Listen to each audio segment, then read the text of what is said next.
Voilà, gloire à Dieu. Hein, merci Seigneur, on va commencer notre réunion.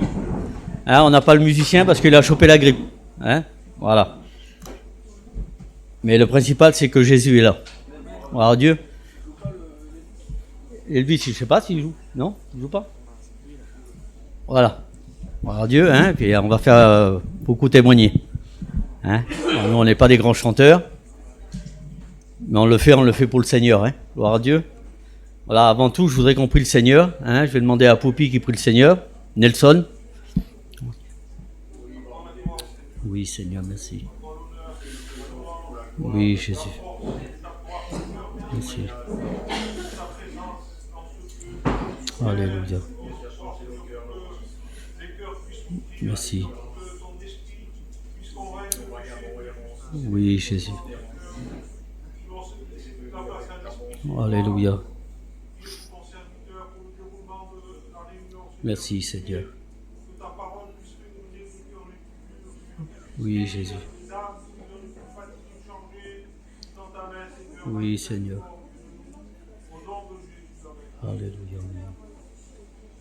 Merci, Seigneur, mon Dieu, pour cette réunion. Merci. Seigneur, tu sais combien il faudrait que tu touches les cœurs encore. Oui, Jésus. Merci à toi, Seigneur, de nous apporter ta parole, Seigneur. Alléluia. Gloire en ton nom, Seigneur. Merci. Oui, Seigneur. Amen. Gloire à Dieu. Voilà, merci Seigneur. Hein, on va chanter les cantiques. On va chanter « Je lève les yeux vers les montagnes ». Gloire à Dieu, vous chantez avec moi. Hein. Je lève les yeux vers les montagnes, d'où me vient le secours. Le secours me vient de l'Éternel, qui créa le ciel et la terre. Je lève les yeux vers les montagnes, d'où me vient le secours. Le secours me vient de l'Éternel, qui créa le ciel et la terre. Ni de sommeil il dort celui qui me garde. Il est son ombre à ma main. Je ne crains rien. Ni de sommeil il dort celui qui me garde. Il est son ombre à ma main. Je ne crains rien. Gloire à Dieu. Merci Seigneur. Hein. Si nous mettons notre confiance en lui, si nous tournons vers lui, les regards vers lui, eh bien on ne craint rien. Vous savez, des fois on passe par des problèmes, par des soucis. Je vais vous expliquer une expérience une fois que j'ai vécu. Je partais sur la route de Saint-Étienne. Et vous savez, comme tout matin, hein, un chrétien présente cette journée. Et puis je partais pour aller chercher de la marchandise. Et puis vous connaissez la route de Saint-Étienne, pour ceux qui la connaissent, c'est une route qui est dangereuse. Hein. Et puis j'arrive là-bas, j'achète ma marchandise, tout ça, j'avais présenté mon départ. Et puis d'un seul coup, quand je finis de ranger la marchandise dans la voiture, d'un seul coup, le Saint-Esprit parle à mon cœur et il dit « Représente ce moment, représente ton départ ». J'ai dit « Seigneur, je viens de le faire, je l'ai fait tout avant de partir ». Et le Saint-Esprit il me disait « Refais-le ». Et puis j'ai écouté le Saint-Esprit, il est bon de l'écouter. Parce que lui, il connaît toutes choses. Hein, l'homme, il a des limites, mais Dieu n'a pas de limites. Il connaît la profondeur des cœurs. Et puis, alors je dis à ma compagne, on va prier le Seigneur, on va représenter notre départ. Et puis là, j'ai présenté mon départ, et puis j'ai roulé, et puis il tombait de l'eau. Et puis chez un Chamond, vous avez vu, il y a une descente comme ça, et puis et puis il tombait beaucoup d'eau, et je roulais quand même à 110, 120. Et je roulais tranquille. Puis il y a une voiture qui est venue, et puis elle m'a doublé. Et cette voiture, d'un seul coup, quand elle m'a doublé, je sais pas qu'est-ce qu'elle a eu, elle a tapé dans la séparation qu'il y a des routes là, en ciment. Et puis d'un seul coup, elle s'est mise à tourner devant moi, elle a retapé dans l'autre mur, elle est revenue devant. je roulais quand même à 100, 110, 100, 120. Normalement, j'aurais dû taper dedans. Mais je bénis Dieu, je voyais pas, mais je ressentais. J'ai senti qu'il y avait la main de Dieu qui tenait ma voiture. J'ai freiné quand j'ai vu que cette voiture a fait ça. 110, 120, normalement j'aurais dû partir solo. Mais ma voiture n'a pas bougé. Je bénis Dieu parce que je sentais qu'il y avait la main de Dieu qui tenait ma voiture et il y avait un écart avec l'autre voiture. Et puis cette voiture, elle a tapé de l'autre côté, elle est revenue, c'est pas simplement une seule fois, elle est revenue de l'autre côté, elle a retapé. Et puis, vous connaissez la route, pour ceux qui connaissent la route de Saint-Étienne, il y a beaucoup de voitures, beaucoup de camions qui passent. Et puis en ce moment-là, puis d'un seul coup, la voiture, elle a commencé à se calmer, elle s'est garée, elle s'est mise sur le côté. Et puis d'un seul coup, je me suis arrêté. Et quand je me suis arrêté, là, ça a commencé à passer, les voitures, les camions. C'est pour ça qu'il est bon de se confier en lui. Si on se confie en lui, il est celui qui arrange tout problème. Il est celui qui nous garde. C'est pour ça qu'il faut mettre sa confiance en lui. Il ne faut pas chercher ailleurs qu'à lui. Parce que dans le monde, il n'y a rien qui va nous satisfaire. Il n'y a rien qu'on a vécu dans le monde, on a connu le monde. Mais celui qui remplit un cœur, c'est Jésus. On peut avoir les choses du monde, on les a eues les choses du monde, je les ai connues, mais ça n'a jamais porté la paix dans mon cœur. Le seul qui a pu apporter la paix, c'est Jésus. Gloire à Dieu. Merci Seigneur. On va chanter encore un cantique et après on rentre dans le programme. On écoutera la sœur Émilie. Gloire à Dieu. Voilà, on va chanter « Crée en moi, Seigneur, un cœur pur ». Crée en moi, Seigneur, un cœur pur, renouvelle en moi ta bonté, car ton nom est grand et digne d'être loué. Crée en moi, Seigneur, un cœur pur, renouvelle en moi ta bonté, car ton nom est grand et digne d'être loué. Louange à ton nom, Seigneur, louange à ton nom, Seigneur, car ton nom est grand et digne d'être loué. Voilà, gloire à Dieu, on écoute la sœur. La sœur Émilie, je ne me suis pas trompé de nom, c'est ça ?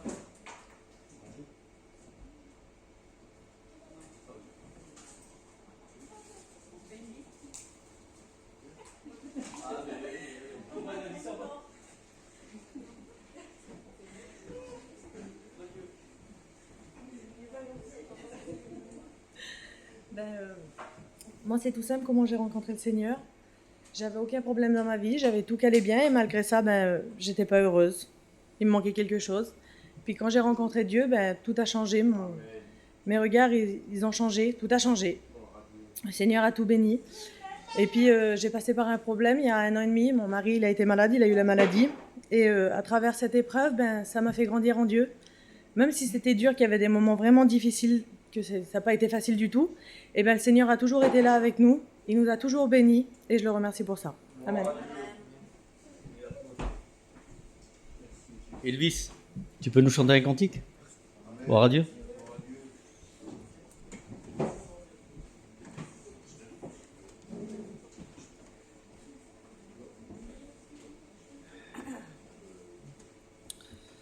Oui, j'entends au loin chanter les anges, ils rendent gloire à l'agneau de Dieu. Les élus sont là, ils ont lavé leur robe dans le sang de l'agneau.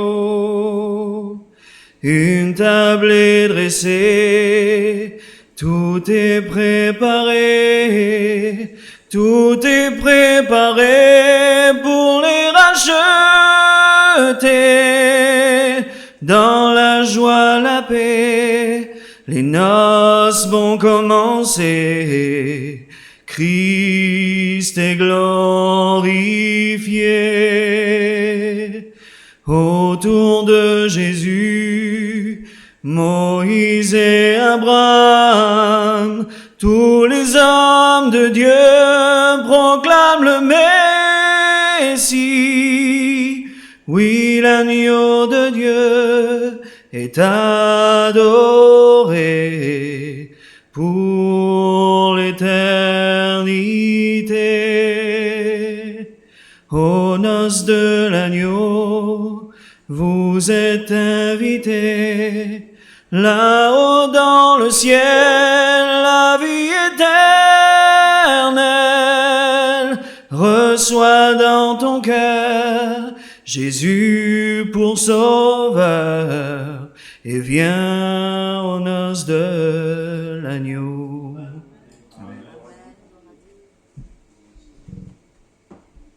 Voilà, on va écouter la sœur Whitney. Gloire à Dieu pour un témoignage.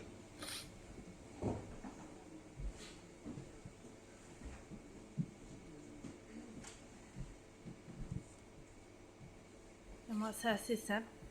J'ai toujours connu les choses de Dieu et puis je disais plus tard, j'ai le temps. Et puis j'ai grandi comme ça et puis un jour j'étais dans une réunion et puis là c'était pas pareil que les autres réunions. Là dans la réunion je me suis mis à prier et que dans une réunion je priais jamais. Et là j'ai demandé au Seigneur, j'ai dit Seigneur je voudrais ressentir ta présence. Et là j'ai commencé à prier puis j'ai ressenti sa présence. Et j'ai donné mon cœur à Dieu, il y a eu un appel, j'ai donné mon cœur à Dieu. Et puis là, quelques temps après, mon père il m'a dit qu'on allait dans les pays étrangers en mission. Et je dis là, comment que ça va être? On va rester 2 mois et demi là-bas, je vais rien comprendre aux réunions. Et puis je dis comment que ça va se passer? Et là, comme on était là-bas, et ben en vrai, c'était pas pareil.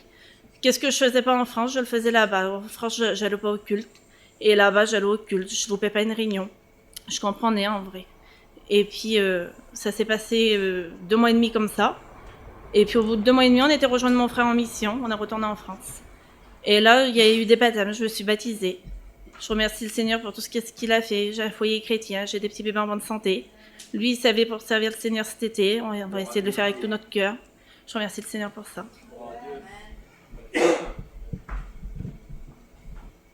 Bon, excusez-moi si je dis pas bien le nom. Hein. Shona, pour un cantique. Oh Dieu.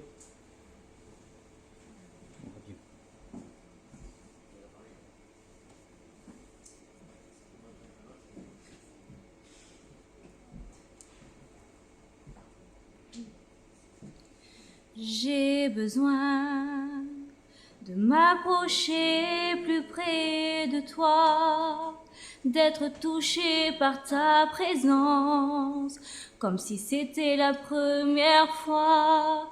Je ne suis pas indifférente à ce que tu as fait pour moi. J'ai tellement réalisé à combien j'ai besoin de toi. Oh, remplis-moi de ta présence. Viens m'inonder de ta puissance, comme une pluie sur ma vie. La puissance du Saint-Esprit, comme la rivière va à la mer. Moi, j'irai à toi, te donnant tout ce que je suis, afin que tu remplisses ma vie.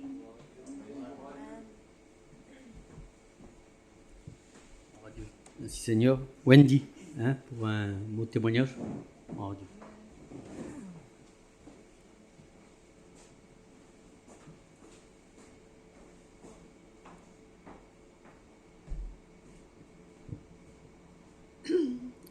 Moi, j'ai rencontré le Seigneur il y a 3 ans de ça. Moi, j'ai toujours aimé les choses de Dieu. J'ai grandi en connaissant un Dieu des miracles, parce que moi, il a fait un miracle chez moi, il a guéri mon père de la leucémie. Et ça, j'ai toujours gardé dans mon cœur. Alors, je savais qu'il pouvait tout faire, mais je le faisais à ma manière. Je le priais avec avec ce que j'avais appris moi. Et un jour, j'étais en mission, j'étais mariée. Et je voyais les chrétiens qu'ils n'étaient pas comme chez nous, en fait. Je voyais la paix, ils avaient l'amour. Et je les enviais, en fait. Et je voyais qu'ils n'étaient pas comme les autres, que c'était pas pareil, en fait. Alors j'ai voulu connaître ça, puis j'ai demandé à Dieu, j'ai fait une expérience. Et j'ai demandé, Seigneur, dis-moi si c'est là que je dois aller, si c'est la vérité. Et en fait, le Seigneur, il s'est servi de mon père. Parce que mon père, c'est un homme, il parle pas. Il aime le Seigneur de tout son cœur, mais il ne dit jamais rien et on fait ce qu'on veut. Et il s'est servi de mon père. Mon père, il m'a témoigné de Dieu et il m'a dit qu'il l'avait guéri. Alors du coup, quand mon père m'a dit c'est là la vérité, j'ai repris ça comme si ça venait du Seigneur, pas que ça venait de mon père en fait. Alors là, j'ai commencé à me mettre Dieu à l'épreuve et il m'a réalisé mes prières d'enfant. J'ai vu des délivrances devant moi et moi, il m'a changé surtout moi parce que moi j'étais pas une fille méchante, mais je savais que j'ai grandi avec des blessures et il me les a enlevées ces blessures. En fait, j'ai mis tous mes fardeaux sur Dieu, il me les a enlevés. Et tous les jours, je grandis avec lui, il me change ma vision et je remercie le Seigneur. Voilà. Ah, Dieu, merci Seigneur. Je vais chanter un cantique. Après, on écoutera Patrick. Bonne nouvelle. Gloire à Dieu. Ou que, comme je vous disais tout à l'heure, ou que l'homme ne peut plus, mais Dieu peut tout faire. Gloire à Dieu. Merci Seigneur, il va nous annoncer une bonne nouvelle. Cette année, il a été béni. Gloire à Dieu. Je vais vous le dire, il a passé par des gros soucis, gros problèmes, mais il a été toujours fidèle. Et Dieu, quand on est fidèle, il agit. Gloire à Dieu. Alors je chante ce cantique. Je ne connais pas beaucoup moi, le cantique. Plonge-moi dans ta rivière d'amour. Gloire à Dieu. Plonge-moi dans ta rivière d'amour. Plonge mon esprit dans les profondeurs de ta joie. Inonde le désert de mon âme par ta douce pluie du ciel. Plonge-moi dans ta rivière d'amour. Plonge mon esprit dans les profondeurs de ton joie. De le désert de mon âme par ta douce pluie du ciel. Mon âme est rafraîchie quand ton onction m'envahit. Je suis restauré, béni quand ton onction m'envahit. Gloire à Dieu. Voilà, on écoute le frère Patrick. Gloire à Dieu.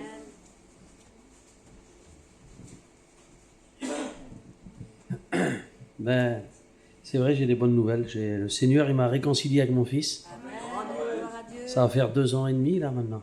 Donc, c'était très compliqué. Et moi, Dieu, je sais qu'il peut tout faire, en vérité. Il y a pas...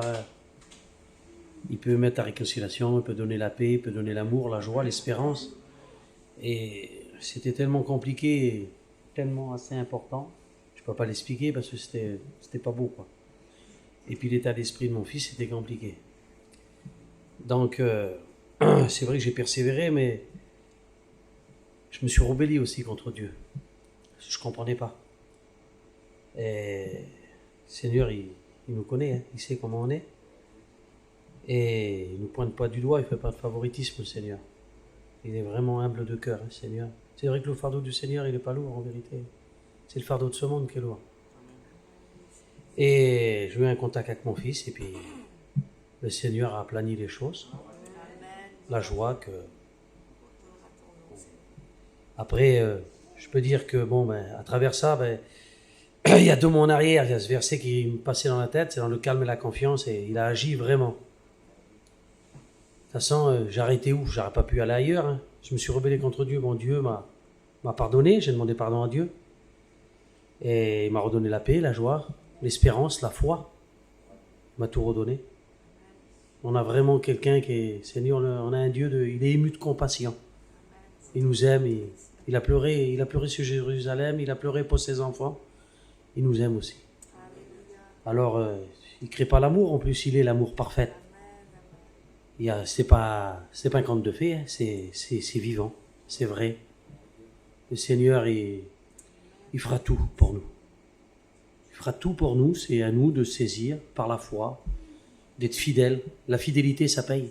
Quand je me suis converti, au début de ma conversion, un vieux pasteur, il s'appelle Lilil. Il m'a dit, comment qu'il m'a dit? Il me dit, ah oui, il m'a dit, sois fidèle. Et la fidélité, ça paye. Que Dieu vous bénisse. Merci Seigneur. Hein. Je vous dis, hein, Dieu a fait un grand miracle en lui. C'est mon beau-frère, je le connais bien. C'est le miracle de Dieu. Hein. Moi, je sais, bon, je lui demande plus maintenant parce qu'il me donne toujours la liberté de le dire. Alors, je lui demande plus. C'est un garçon, le garçon que vous voyez là, c'était un garçon, il avait le malheur de mettre un verre d'alcool dans sa bouche, une cuite, sans dessouler, je mis pas plus, ni moins, et c'était pendant 6 jours. Pendant 6 jours, il ne dessoulait pas. Garçon qui... Alors il venait chez nous, alors quand il venait le soir, là, il tapait jusqu'à temps qu'on rouvre la porte. Alors, jusqu'à 1h, des fois il revenait, il était minuit, 1h du matin, il frappait, Et puis toujours, il voulait qu'on lui parle du Seigneur, Et le lendemain, c'était toujours pareil. Et jusqu'au moment qu'il a crié à Dieu. Dieu l'a délivré complètement. Alors si tu te dis des fois, moi non. Je vous le dis, c'est un garçon qu'on connaît bien, même bébé, il l'a connu. Hein. Poupi, il le connaît bien aussi. Je vous dis, il n'y a que Dieu qui peut enlever les choses. Que ce soit l'alcool, que ce soit la drogue, que ce soit la méchanceté, que ce soit tout. Dieu, il n'y a pas un péché que Dieu ne peut pas enlever. Gloire à Dieu.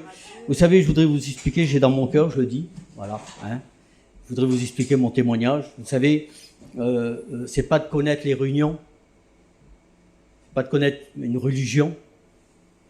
Moi, l'évangile, j'ai toujours connu. J'ai connu tout petit. Hein. Mais je m'en servais comme une religion, je m'en servais quand j'en avais besoin. Puis je me suis marié, puis je m'en ai servi comme ça, et puis mon fils a tombé malade. Et voilà, j'ai dit à Dieu, voilà, Seigneur, si tu guéris mon petit, mais j'irai dans tes réunions. J'étais un garçon qui était rempli de haine, parce que c'est pour ça que je vous disais tout à l'heure, on peut être rempli de haine. L'autre, ça va être la drogue, l'autre, l'alcool, mais moi, c'était rempli de haine. J'étais un garçon, j'en étais possédé. Hein, je faisais du mal autour de chez moi, autour de moi, on m'en broyait. Et mon père nous avait laissés, j'avais 18 ans. Alors, j'avais grandi avec la haine, avec la méchanceté. Il n'y avait rien qui pouvait enlever la méchanceté. Et c'est pour ça que tout à l'heure je disais, le monde ne peut rien nous ramener. J'étais un garçon qui travaillait, un garçon qui aimait acheter des affaires, hein, des campings, des camions, des voitures. J'étais un garçon, ma passion c'était la chasse. Je passais des grands moments dans la chasse. Et c'était pour un petit moment, et quand je rentrais chez moi, ça revenait toujours pareil, et toujours pareil, et toujours pareil. Et comme je vous dis, j'étais un religieux. Pour ça qu'une religion, que ça soit même, excusez-moi, hein, même quand on vient dans une réunion, même quand c'est de connaître Jésus réellement, c'est de rencontrer Jésus. Quand on le rencontre, Dieu il nous délivre. Une religion ne peut pas délivrer. Même que ça serait l'évangile. Si réellement je ne crois pas que Dieu est capable, qu'il est ressuscité, et puis là, simplement, je me suis trouvé dans une réunion, sous un chapiteau. Une seule réunion. Je suis rentré dans une seule réunion. Et moi, j'avais dit, Seigneur, c'était comme ça. Et puis, Dieu m'a attendu. Moi, j'étais un garçon, je me mettais jamais sur des places désignées. On était des gens qu'on se mettait jamais sur des places désignées. Mais c'est une fois là, cette fois-là, c'était là où que Dieu m'attendait. il m'a attendu sur une place désignée. Il m'avait donné rendez-vous sur une place désignée. Il y avait des serviteurs de Dieu. Et puis, ces serviteurs ennemis m'appelaient pour une réunion. Et puis, je disais, j'aime pas dire à quelqu'un, je viens, et puis j'y vais pas. Et puis, quand j'ai voulu partir chez moi, Dieu m'a touché dans mon orgueil. Il a touché mon orgueil. Le Saint-Esprit me disait, comme si on m'a mis un coup de couteau là. Et il dit, pourtant, tu es un garçon, quand tu dis quelque chose, tu le faisais. Et là, tu m'avais dit que si je guérissais ton petit, tu viendrais à la réunion. Et là, j'ai été touché dans mon orgueil. Je dis, c'est vrai, Seigneur. Je dis, c'est vrai que normalement, quand je dis quelque chose, je le fais. Mais je dis, quand ces hommes reviendront me chercher, ben, j'irai. Vous savez, ça va pas tarder. C'est pour ça, tout à l'heure, je disais tout à l'heure aux garçons, si on le cherche, on le trouve.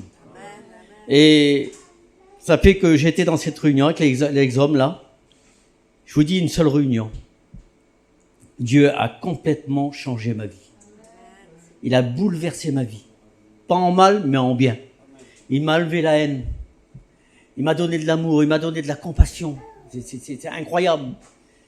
C'est pour ça qu'on dit que Dieu est vivant. Parce qu'il se passe quelque chose dans nos vies. On ne peut pas dire que Dieu est vivant si réellement on n'a pas réalisé la nouvelle naissance. Il faut qu'il se passe quelque chose dans notre cœur. Et puis là, tout était bouleversé, changé. Le lendemain, j'avais peur. Ma femme m'avait réveillé pour aller travailler. Je dis non, je sors pas. J'avais peur, tellement qu'il y avait la présence de Dieu dans mon camping. J'avais peur de sortir dehors et de perdre ce que j'avais reçu. Comprenez? Et ce soir, Dieu peut te le donner. Et nous, c'est pour ça qu'on fait ces réunions. C'est pour ça qu'on prêche l'évangile. Parce qu'on voudrait tellement que les personnes qui rencontrent le Seigneur, c'est notre désir. Serviteurs de Dieu, la parole de Dieu va être prêchée. Le frère vient pas simplement pour prêcher. Il va amener ce que Dieu est bon, ce que Dieu peut faire dans un cœur. C'est pour ça que cette réunion est faite. Gloire à Dieu. Merci Seigneur. Voilà, je crois qu'on va chanter le dernier cantique. Et on laisse toute la place à la parole du Seigneur. Gloire à Dieu. Voilà, Poupi, tu nous chantes le dernier cantique.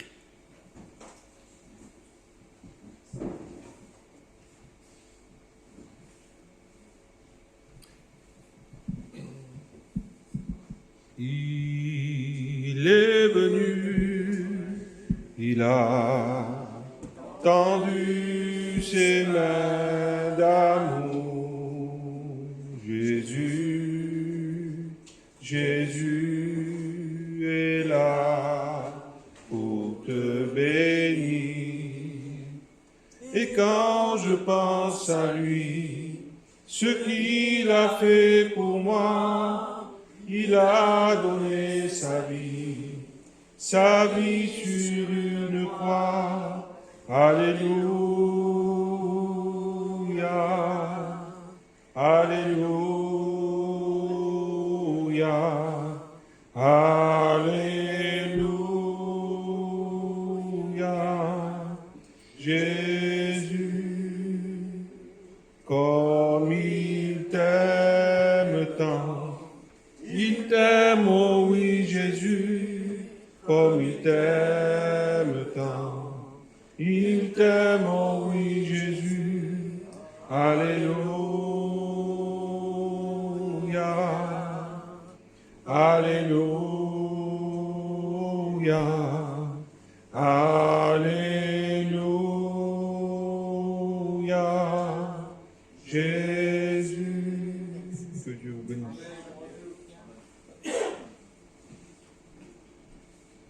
Voilà, merci à Dieu. Hein, on est bien ce soir. On est mieux là que devant un film. Hein. Merci à Dieu. On va écouter la parole de Dieu.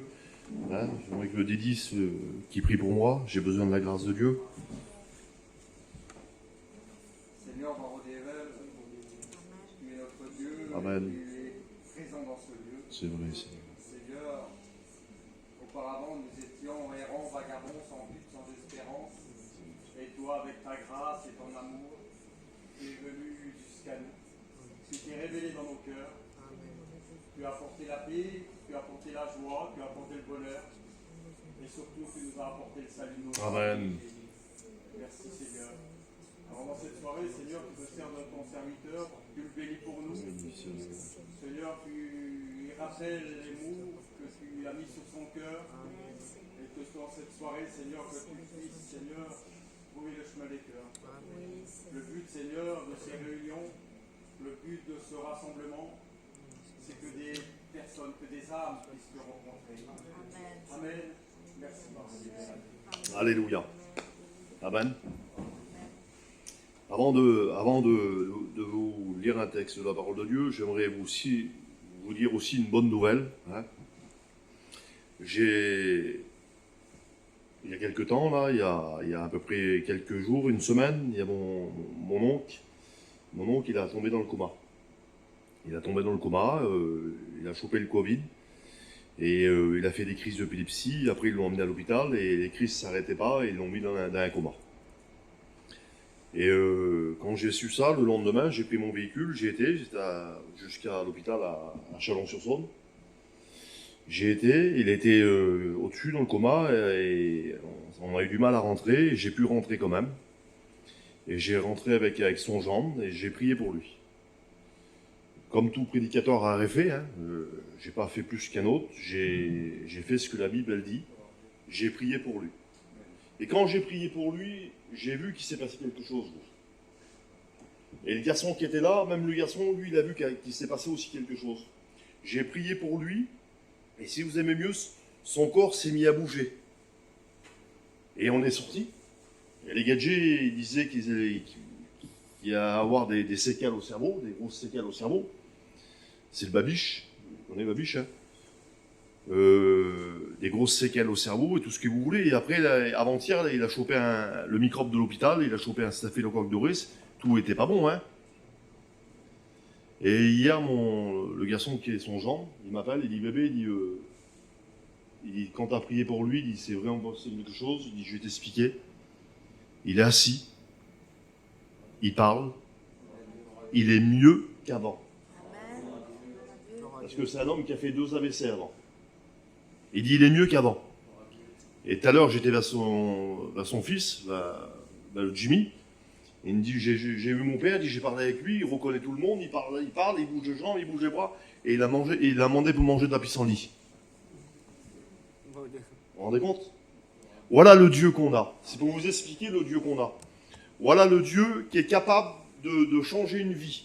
Le Dieu qui est capable de guérir. Ah, vous croyez que c'est comme le frère vous a dit. Des fois, on croit que c'est un conte de fées. On croit que c'est un truc de voyageurs. On croit que c'est juste pour les gitans. C'est un truc qu'ils ont monté eux-mêmes. On croit que c'est ça. Mais c'est pas ça du tout. C'est Jésus, il est réellement vivant. Amen. La Bible, elle dit quand qu'un malheureux crie. Quand qu'un malheureux crie, eh ben vous savez ce qu'il fait. Il l'entend. Mais c'est bien d'entendre, Patrick. Des fois, on entend les gens, nous. Un malheureux qui crie, on l'entend. Mais il fait pas que l'entendre. La Bible, elle dit qu'il le délivre de toutes ses frayeurs. Et voilà le verset que j'aimerais vous lire. Il va avec un peu la réunion. Hein, le frère, qu'est-ce qu'il vous a dit? Qu'est-ce que je vous ai raconté? J'ai vu marquer ça aussi.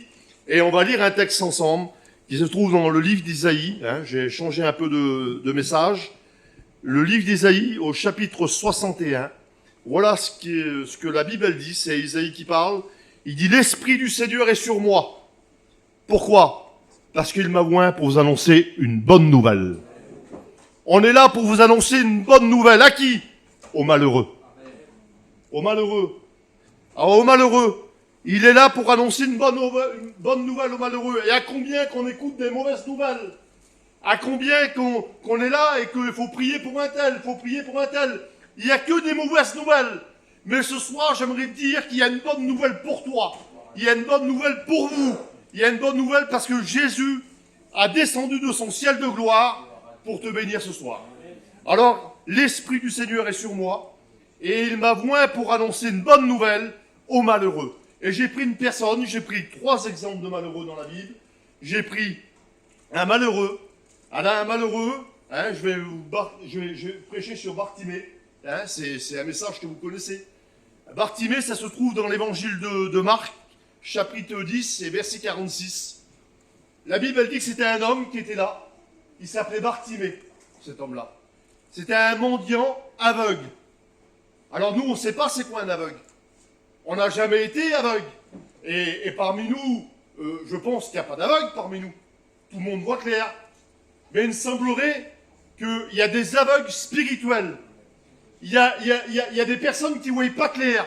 Ils voient clair de vue, ils ont 10 sur 10 sur la vue, mais leur cœur ne voit pas clair. Il y a des miracles qui se passent à côté d'eux. Il y a des gens qui changent à côté d'eux. Il y a des délivrances qui se font à côté d'eux. Et il semblerait qu'ils restent insensibles, ils ne voient pas clair. Alors ce homme-là, la Bible dit qu'il s'appelait Bartimée. Et il était au bord d'un chemin. Et tous les jours, la Bible dit qu'il se mettait au bord du chemin là.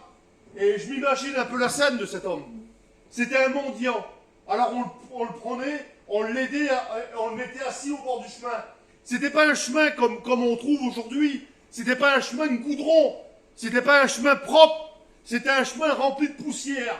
Rempli de poussière. Il y a plein de monde qui empruntait ce chemin-là. Et la Bible dit qu'il était assis là, il était mendiant. En plus qu'il vivait dans le noir, il n'avait rien du tout. Il n'avait pas de sous, il n'avait rien du tout. Et la Bible dit qu'un jour, que Dieu soit béni. Un malheureux, c'est pas celui qui a pas de besoin, c'est pas celui qui a pas d'argent. Je m'excuse. C'est pas celui qui a pas d'argent, un malheureux. Un malheureux, c'est vraiment celui qui a besoin de Dieu. C'est ça, un malheureux. Il y a des personnes qui sont là, qui se croient heureux. Il y a des personnes qui se croient heureux parce que financièrement, ils ont tout. Ils ont une belle caravane, une belle situation, un beau nom de famille. C'est pas ça qui va te sauver. C'est pas ça qui va te faire rentrer dans le ciel. Ce qui fait te rentrer dans le ciel, il s'appelle Jésus. C'est lui qui te fait rentrer dans le ciel. Et la Bible, elle dit qu'il était là. Il était mendiant et il y avait du monde autour de lui. Et la Bible, elle dit qu'à un moment donné, il était à Jéricho, cet homme-là. Il se trouvait dans une ville qui s'appelait Jéricho. Et la Bible, elle dit que Jésus passait par là. Que Dieu soit béni pour Jésus. Merci à Dieu parce qu'il passe. Et j'aimerais te dire qu'il est en train de passer par là. Il est en train de passer dans les rangs. Il est en train de regarder ton cœur, ton état. Il est en train de la sonder. Et cet homme-là, lui, il était là, il était mendiant, mais il n'était pas sourd. Et il y en a qui ne sont pas sourds. Vous n'êtes pas sourds. Vous avez bien écouté un jour que vos familles ont changé de vie. Vos familles ont été délivrées. Vos familles, ils ont changé. Pourquoi? Ça ne vient pas de nous. On n'a pas de pouvoir, nous. Les prédicateurs qui sont là, ils n'ont pas de pouvoir. On n'a pas de fuite dans les mains. On n'a pas de pouvoir. On n'a pas été payé par la mission Vie Lumière. Non, parce qu'on a reçu quelque chose dans notre cœur qui s'appelle la grâce, qui s'appelle Jésus. Et un jour, ça a rentré dans notre cœur. Et c'est ça qu'on voudrait vous faire connaître. On voudrait que tu le connaisses aussi. Alors, la Bible, elle dit qu'il était là. Et il voyait pas clair. Et peut-être qu'il voulait avoir une situation, lui, comme tout le monde. Et peut-être que dans ton cœur, tu voudrais être comme tout le monde. Tu dis, ben Seigneur, tout est bien vers moi. Tout est bien. Il y en a qui arrivent à avoir un sourire. Il y en a qui se mettent du fond de teint, même cher. Il y en a qui se mettent du fond de teint. Il y en a qui se maquillent pour avoir une belle apparence. Mais le cœur est brisé. Le cœur est en miettes. T'as beau mettre le fond de teint, la marque que tu veux. Tu peux mettre le rouge à lèvres que tu veux. Tu peux t'habiller comment que tu veux. Si ton cœur est brisé, il n'y a que Jésus qui peut changer ton cœur. Il n'y a que lui qui peut changer ta vie. Et la Bible dit qu'il était là. Il était là, il était mendiant, et il demandait, il était là, il demandait, il avait l'habitude de recevoir une petite pièce. Et peut-être que tu as l'habitude de recevoir pas grand-chose. Peut-être que tu as l'habitude de demander pas grand-chose. Mais ce soir, Jésus voudrait te bénir. Jésus voudrait te donner une grande chose ce soir. Et la Bible a dit qu'il était assis et il écoute. Il écoute parler que Jésus passe. Il écoute parler comme toi ce soir, t'écoutes parler que la parole de Dieu est vivante. T'écoutes parler qu'un père, un fils se réconcilient. T'écoutes parler qu'un homme qui est dans le coma, on prie pour lui. Eh bien, ça va beaucoup mieux. Ça vient pas de nous, ça. Ça vient pas de nous, Patrick. Ça vient de Jésus. C'est lui qui change le temps et les circonstances. C'est lui, c'est pas nous. Et la Bible, elle dit qu'il est là. Il est là et quand il écoute parler de Jésus, la première des choses qu'il fait, la Bible, elle dit qu'il avait un manteau. Il portait ce manteau parce que peut-être qu'il faisait froid. Il était là et il portait ce manteau et ça représente un peu comme un fardeau. Il était là. Et quand il a écouté parler de Jésus qui passait, il a saisi tout de suite la bénédiction. Il n'a pas regardé au nom de famille. Il n'a pas regardé aux gens qui étaient autour de lui. Il n'a pas regardé de dire eh ben, comment je vais faire plus tard pour mon métier, pour mon travail, comment je vais faire. C'est pas possible pour devenir chrétien, c'est pas possible. Pour moi, c'est pas possible. Pour les autres, c'est bien. Pour les gens qui sont un peu faibles. Mais nous, ça va pas pour nous, ça. Et vous savez ce qu'il a fait, lui? Il a crié. Il a regardé à son besoin. Il n'a pas regardé aux autres. Il n'a pas regardé à ses cousins. Il n'a pas regardé à sa famille. Il a regardé à son besoin. Il était un mendiant, il était aveugle, il était au bord d'un chemin, mangé par la poussière. Alors il a crié. Il a crié, fils de David. Fils de David, les gens, tais-toi. Tais-toi, Bartimée. Tais-toi. Ils ont essayé de me faire taire. Vous savez ce qu'il a fait? Il a crié encore plus fort. Fils de David, aie pitié de moi. Et si ça serait ton cœur qui parlerait ce soir, si tu dirais, merci Seigneur, aie pitié de moi. Je m'en fous des autres. C'est pas les autres qui ont le problème. C'est pas les autres le soir quand on se couche, quand ils prennent des cachets. C'est pas les autres, c'est moi. Alors aie pitié de moi, j'en ai marre d'être aveugle. Aie pitié de moi. Et la Bible a dit que Jésus, ému de compassion, parce qu'on a un Dieu qui est ému de compassion. La Bible, elle dit qu'il s'arrête. Et j'aimerais vous dire quelque chose. Il s'arrête devant les problèmes. Il s'arrête, il ne fait pas que passer. Peut-être qu'un pasteur peut passer. Peut-être qu'un chrétien peut passer. Mais Jésus, lui, il s'arrête. Il s'arrête. Et vous savez ce qu'il fait? Quand il s'arrête, il lui dit, qu'est-ce que tu veux que je te fasse? Il a la politesse. Il a la politesse d'y demander. Vous vous rendez compte? Nous, on serait même égoïstes, on n'aurait même pas la politesse là. On va prier pour toi. Non, lui, il a la politesse d'y demander. Qu'est-ce que tu veux que je te fasse? Et ce soir, c'est une question qui t'est posée. Qu'est-ce que tu veux qu'il te fasse? Tu veux qu'il change ta vie? Tu veux qu'il te bénisse? Tu veux qu'il change ton foyer? Alors Jésus lui demande, qu'est-ce que tu veux que je te fasse, Seigneur? Quelle question, Seigneur? Ça fait des années que je suis dans le noir. Ça fait des années que je suis dans les ténèbres. Ça fait des années que je vois pas de couleur. Que je vois rien du tout. Il y a combien de temps que t'as pas vu de couleur? Il y a combien de temps que t'as pas vu de lumière? Il y a combien de temps que tu vois que du noir? Il y a combien de temps que les volets du camping sont fermés? Que tu t'enfermes et que tu ne veux plus rien voir? Laisse-moi te dire qu'il veut mettre du sens à ta vie. Il veut mettre de la couleur à ta vie. Il dit, Seigneur, que je retrouve la vue. Tout simplement. Que je retrouve la vue. La Bible dit qu'il a pris son manteau. Il a pris sa misère. Toute la misère qu'il portait. Toute la souffrance qu'il a portée. La Bible dit qu'il l'a pris et il l'a acheté. Et j'aimerais te dire quelque chose ce soir. Il aimerait que tu jettes tes problèmes. Il aimerait que tu les mettes au pied de la croix. Parce que voilà ce qu'il dit. Il dit, venez à moi. Vous tous. Vous tous. Même moi, Seigneur. Oui, même toi. N'importe quel nom de famille. Il s'en fout. Venez à moi, vous tous. Qui êtes fatigués et chargés. Il dit, moi, je suis pas un pasteur, moi. Je suis pas responsable de Balan. Je suis pas le grand pasteur. C'est moi, Jésus, qui va vous donner du repos. Et je vais vous donner du repos. Quelle beauté, Seigneur. Alors, je m'imagine un peu la scène, je me suis imaginé un peu la scène. Quand cet homme a dû retrouver la vue, là, le soir, peut-être qu'il s'est fait une petite cabane le soir. Peut-être qu'il avait un endroit où il dormait. Peut-être qu'il avait pris des petits bouts de bois et il s'est fait une petite cabane ou des copains qui l'ont aidé. Il avait peut-être des projets, lui, le monsieur-là. Il était aveugle, mais il avait peut-être des projets de mariage.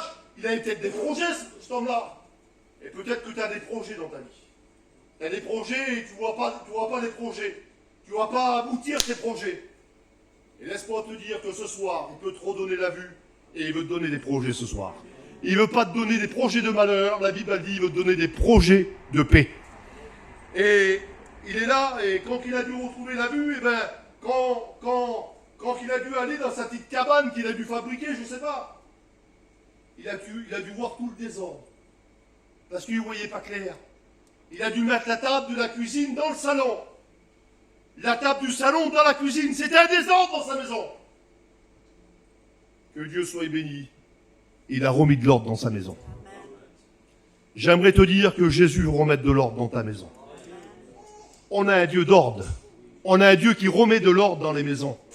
Même que tout est désordonné, même que les enfants, ça va pas, même que tout, il n'y a plus rien, il n'y a plus d'espoir. Jésus, c'est l'espoir. Il voudrait remettre de l'ordre dans ta maison. Alors l'Esprit du Seigneur est sur moi, et il m'a oint pour annoncer une bonne nouvelle aux malheureux. Et il m'a envoyé pour guérir ceux qui ont le cœur brisé. C'est autre chose. C'est une autre catégorie, ça. T'as le malheureux, et il y a des personnes qui ont le cœur brisé. Personnes qui ont le cœur brisé, la Bible, elle dit qu'il y a une femme, la veuve de Naïm. Il dit.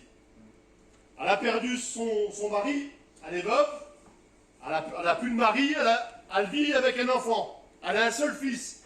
La Bible, elle dit que le seul fils qu'elle a, eh ben, il meurt, il décède. Alors elle le prend, elle l'amène en terre. Il y a plein de monde autour d'elle qui sont en train de pleurer. Elle n'a plus d'espoir, cette femme-là. Elle perd un enfant. Imaginez-vous l'état de cette femme. Elle n'a plus de mari. Elle connaît l'endroit, elle connaît la route du cimetière. Elle y a déjà été. Et là, elle va apporter son fils unique en terre. Le fils qu'elle a, elle n'en a pas deux, elle n'en a pas trois, elle l'a unique, elle va l'emporter en terre. Alors on peut y aller, il n'y a pas les mots. On n'a pas les mots devant les situations-là. On n'a pas les mots. Alors les disciples sont là, Jésus est là, et peut-être qu'un disciple aurait pu y aller.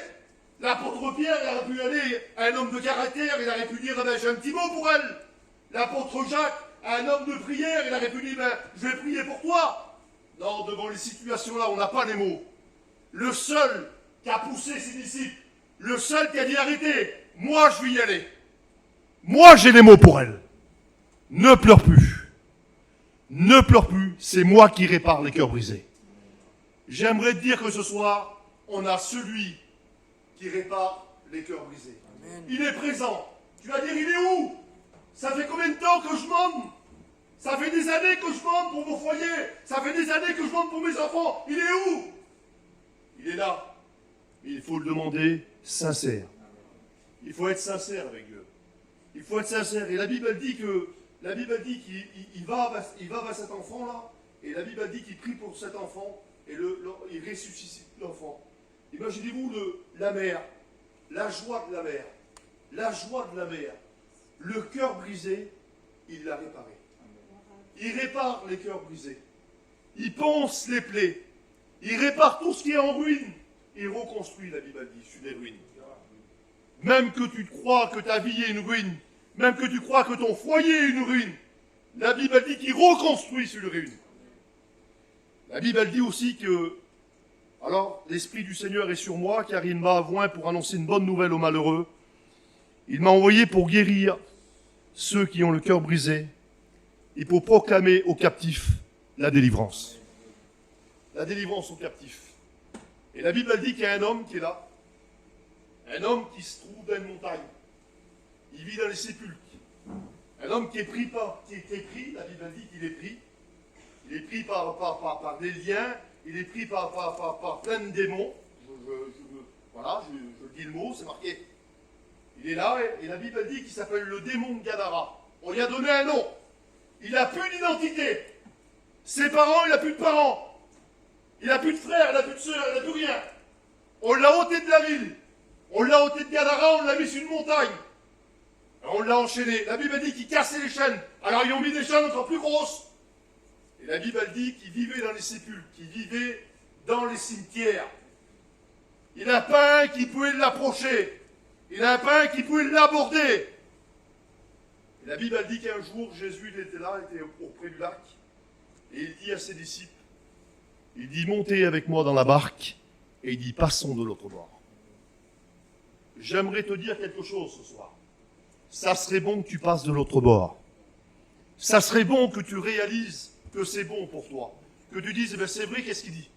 C'est vrai, je vis à peu près la situation il y a un peu des mots qui me ressemblent. Alors il dit, passons de l'autre bord. Alors la Bible dit que les éléments sont déchaînés. La mer, le lac se déchaînait. Les vagues, ils ont essayé de rentrer, renverser la barque. Le vent a essayé de s'engouffrer dans la barque pour essayer de la faire renverser. Les disciples ont eu peur.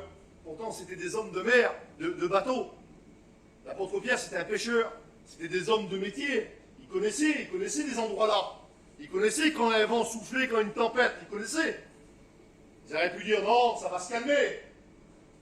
Et des fois, on se demande, il y a des choses qui nous arrivent et ça ne se calme pas. Et ça s'acharne. Et on dit quand c'est que ça va se calmer? Quand c'est que ça va se calmer chez moi? Alors on ne sait plus. On ne sait plus, on n'arrive plus. Et là, la Bible a dit que Jésus, il est là et il dort. Il dort dans la barque. Alors rien qui le réveille. La barque, elle est secouée, ça ne le réveille pas. Il dort. Alors, il y a des gens qui ont Jésus dans leur vie. Ils ont Jésus dans leur maison. Et ils le laissent endormi. Ils le laissent endormi. Ils ne le réveillent pas. Même qu'il y ait le flot, même que ça s'agite autour d'eux, ils n'arrivent pas à le réveiller. Et il y en a un qui a dû prendre une décision. Là, ils ont dû tenir la barque. Ils ont dû à un moment donné lâcher prise. Ils ont dû lâcher prise et ils ont dû dire, ben moi je vais y aller.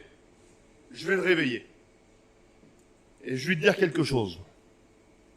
Ça serait bon que tu le réveilles. Ça serait bon que tu dises, Seigneur, je voudrais que tu te réveilles chez moi. Dans mon camping. Dans ma maison. Même chez vous. Ça serait bon qu'il se réveille chez vous. Ça serait bon de le réveiller. De dire, ben Seigneur, réveille-toi. Je ne sais pas qui c'est qui a été. Il y en a un ici qui a pris une décision. Ils ont dû parler, ils ont dû dire, vas-y toi. Non, j'y vais pas moi. J'y vais pas, non, j'ose pas y aller. Ben vas-y, ben moi j'y vais. Moi je vais y aller, je vais le réveiller. Parce que ma maison va couler. Parce que ma maison, ça va plus. Ça inonde dans ma maison. Je vais le réveiller. Et il va faire le miracle. Et que Dieu soit béni. Il a dû y aller, il a dû dire, Seigneur, réveille-toi, Seigneur. Réveille-toi, pourquoi, qu'est-ce qui se passe? On va périr.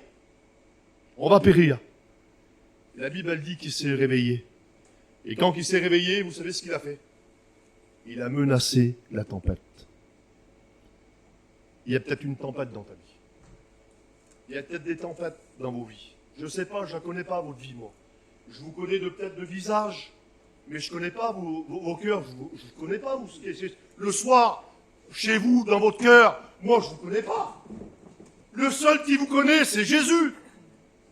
C'est toi-même, même toi, tu as du mal à te connaître. Tu as du mal à te connaître si tu es vrai ou pas vrai. Et Jésus, lui, il sait. Il connaît les cœurs. Alors il dit, réveille-toi, on va périr. Et la Bible, elle dit qu'il se réveille.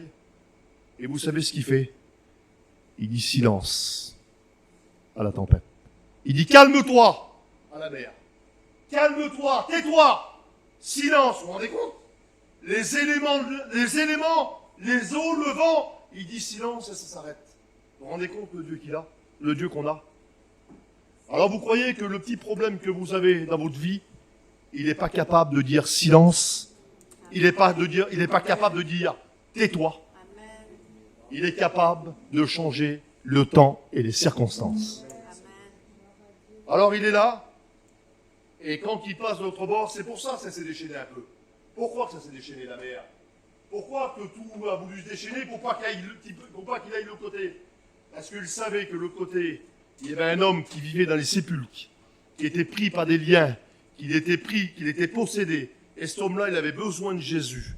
Alors c'est pour ça tout s'est déchaîné. Et la Bible dit quand il est arrivé vers cet homme, où personne n'allait, où personne pouvait rentrer, où personne pouvait avoir une conversation avec lui, personne pouvait avoir un dialogue, même ses parents pouvaient même plus avoir un dialogue avec lui. Il n'avait plus rien, il n'avait même plus une pièce d'identité, il n'avait plus de nom, il n'avait plus rien du tout. Jésus arriva. La Bible dit, quand il arrive et il délivre cet homme. Que Dieu soit béni. On a le Dieu de délivrance. La Bible dit que cet homme, pourtant, il prenait des pierres et il se faisait du mal. Tellement qu'il n'était pas bien dans sa peau. Il se faisait du mal. Il se meurtrissait, il se faisait du mal dans lui. La Bible dit quand il arrivait, quand il a posé le pied sur la montagne, eh bien, cet homme, il s'est prosterné devant lui. Et la Bible dit qu'il fut délivré instantanément. Et vous savez qu'est-ce qu'il est devenu, cet homme-là? Cet homme-là est devenu un prédicateur. Il est devenu un missionnaire. Le démon, le jeune garçon, le démon qui se trouvait dans une montagne, il est devenu un missionnaire. Il a prêché l'évangile de partout. Alors voilà, l'Esprit du Seigneur est sur moi, et il m'a envoyé pour annoncer une bonne nouvelle aux malheureux, et pour guérir ceux qui ont le cœur brisé, pour proclamer aux captifs la délivrance, et pour proclamer une année de grâce. Alors moi, j'ai beau vous souhaiter une bonne année, mais lui, il veut vous proclamer une bonne année de grâce. Alors, je sais pas, je vais arrêter là. Je sais pas dans l'état que tu es venu ce soir. Je sais pas quel est ton besoin, mais ne regarde pas aux autres. C'est toi qui as besoin. C'est ton cœur qui a besoin. C'est pas les autres. Les autres, ils peuvent faire des beaux sourires, ça peut aller bien vers les autres. Et des fois, il y a des gens qui veulent se faire une vie virtuelle. Ils voudraient avoir un nom ou un père d'un autre, ou je sais pas moi. Et ils voudraient avoir la vie de l'autre, parce que la vie de l'autre, il semblerait que l'herbe est plus verte dans les autres. Et j'aimerais te dire quelque chose. Il n'y a que Jésus qui change les couleurs. Il n'y a que Jésus. Vous savez, le frère Lecou, il a prêché quand Jésus a changé l'eau en vin. Et vous savez ce qu'il a fait quand il a changé l'eau en vin? Il a fait 3 miracles. Premièrement, il a changé la couleur. Deuxièmement, il a changé le goût. Et troisièmement, il a changé la valeur. L'eau et le vin, ils n'ont pas la même valeur. Il est capable de donner de la couleur chez toi. Il est capable de donner du goût. Et il est capable de donner de la valeur. Voilà le Dieu qu'on a. On prie le Seigneur ensemble. Hein? On me prouve les fonds, s'il vous plaît.